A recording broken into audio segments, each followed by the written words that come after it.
Hey, Simply Sugar here with the evening news update. Let's just get right to it. The big beautiful bill, or Trump's tax bill, is stalled currently in the House of Representatives. Now they're using an excuse that people are having difficulty traveling due to weather anomalies that are happening.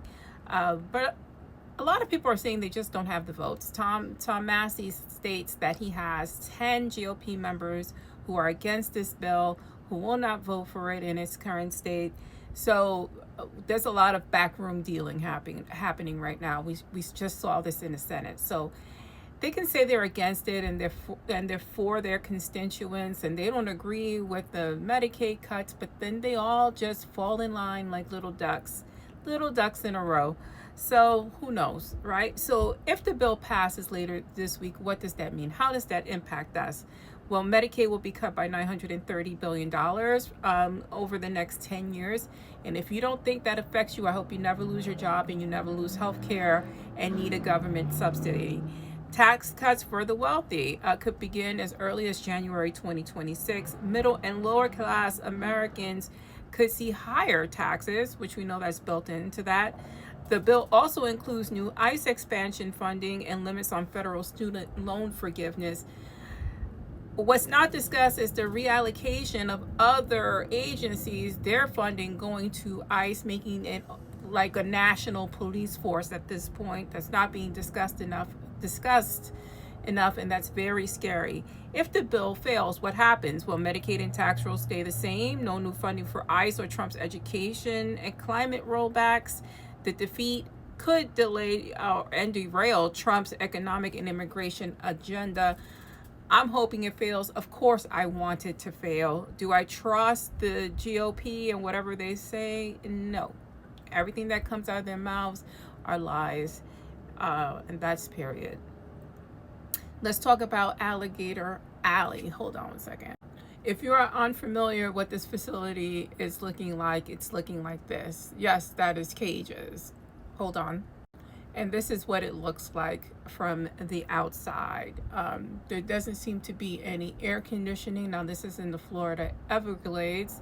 So it is hot, muggy, swampy, alligators, as suggested by the name, snakes. There's not a lot of drinking water here. Food and other supplies will have to come in by one road only, and there's one airfield.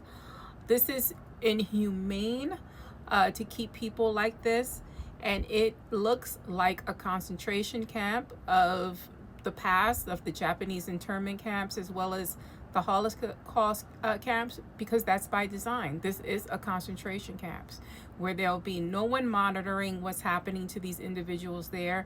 There's only one way in and one way out by airfield. We don't know how long these individuals are going to be held there. And it's not just for criminals. This is for anyone they deem illegal and want to have removed from the United States. People who are doing it the right way. This is what's happening here. I'm just going to leave this picture up because this is what we're doing. Actually, let's put the other picture up. This is what we're doing. Illegal immigration is a civil crime. It's a civil issue. It's not a crime that's like a felony. It's not a criminal offense. Moving on, a federal judge ruled today that Trump's order to halt asylum processing at the U.S.-Mexico border is unlawful. That's according to the Guardian.com. You can go look that up yourself. This is now a class action suit, which, if you listen to the ruling and the dissent by Judge Sotomayor, she gave us the cheat code. Can one judge stop what's happening nationally? No. But if you do a class action, then yes. And this is how we're going to win this. I don't know if Trump will listen to, the judge. He has not been listening to judges. He's been in complete defiance of all judges' rulings, including the Supreme Court. How does this affect us? Well, he's not just going after illegal immigrants, he's going after all immigrants, and then he's going after naturalized citizens. And after naturalized citizens, if you have some type of crime on your record and you're a black or brown person, then he's coming after you.